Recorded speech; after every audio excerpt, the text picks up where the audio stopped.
এইখানটায় বসে আড্ডা মারতি, ইয়ার্কি করতি, ফাজলামি করতি, পড়াশোনাও করতি, ঠিক এই বেঞ্চটায় বসে। আজকে সেখান থেকে আমি কত মাইল দূরে।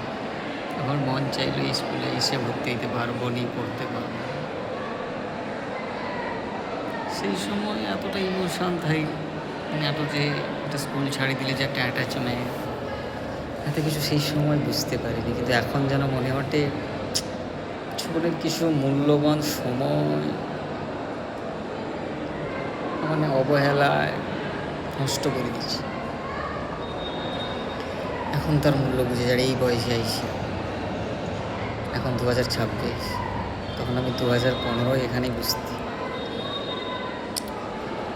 এই সেই বেঞ্চ, ওই সাইডে মেয়েরা বসত, এই সাইডে ওই যে ক্লাস,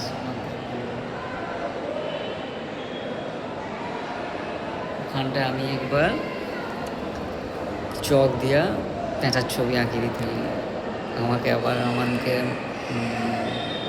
সংস্কৃতের ম্যাডাম এসে আমাকে করে এই পেঁচার ছবি কে আঁকছে, আমি উঠে যাই কি করে, ভালো হয়েছে, প্রশংসা করতে হবে পেঁচার ছবি দেখে। সেগুলো মনে করলে